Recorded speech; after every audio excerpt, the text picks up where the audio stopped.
بسم اللہ الرحمن الرحیم۔ تمام معزز سامعین کو السلام علیکم ورحمۃ اللہ وبرکاتہ۔ معزز سامعین، حضرت عبداللہ بن مسعود رضی اللہ تعالیٰ عنہ فرماتے ہیں کہ ایک بستی کے لوگ مسیحیت کی زندگی بسر کر رہے تھے۔ صرف 4 اللہ کے نیک بندے ایسے تھے جنہیں یہ زندگی پسند نہ تھی،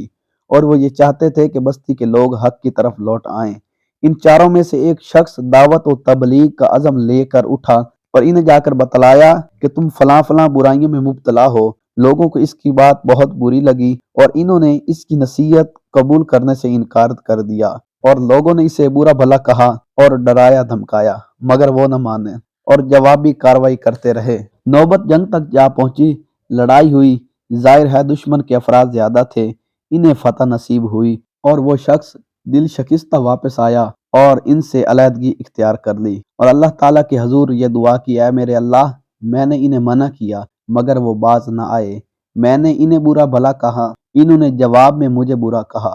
میں نے ان سے جنگ کی، وہ غالب آئے، اور میں نے ہزیمت اٹھائی۔ اس کے بعد دوسرا شخص چلا اور ان لوگوں کے پاس حق کی روشنی لے کر پہنچا، لیکن انہوں نے اطاعت کرنے سے انکار کر دیا۔ یہ شخص واپس آیا اور خدا تعالیٰ سے عرض کرنے لگا: اے میرے مولا، میں نے انہیں منع کیا، انہوں نے اطاعت نہیں کی، میں نے انہیں برا کہا، انہوں نے مجھے برا کہا، اگر میں ان سے قتال کرتا تو وہ غالب آ جاتے، اور اس لیے میں واپس چلا آیا ہوں۔ اب تیسرا شخص اٹھا، عزم و ہمت کی روشنی میں حق کا پیغام لے کر بستی کے لوگوں کے پاس جا پہنچا اور انہیں بتلایا کہ تم مسیحیت میں مبتلا ہو، یہ راستہ چھوڑ دو، حق کی طرف آ جاؤ، لیکن انہوں نے یہ پیغام قبول کرنے سے انکار کر دیا، اور وہ شخص انہیں ان کے حال پر چھوڑ کر واپس چلا آیا اور اللہ رب العزت کی بارگاہ میں عرض کرنے لگا: اے میرے مولا، میں نے انہیں منع کیا مگر وہ نہ مانے، اگر میں انہیں برا کہتا تو وہ مجھے برا کہتے، اور اگر میں ان سے قتال کرتا تو وہ مجھ پر غالب آ جاتے۔ اس کے بعد چوتھے شخص نے ارادہ کیا،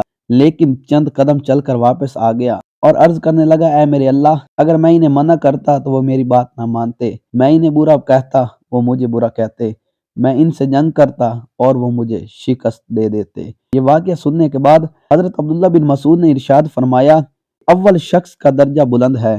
اور ان چاروں میں سے سب سے کم درجہ اس شخص کا ہے جس نے ارادہ تو کیا، تاہم بستی کے لوگوں کی طرز عمل دیکھ کر اس کی ہمت جواب دے گئی، لیکن اے لوگوں، میں دیکھ رہا ہوں کہ تم میں تو اب اس جیسے لوگ بھی بہت کم ہیں۔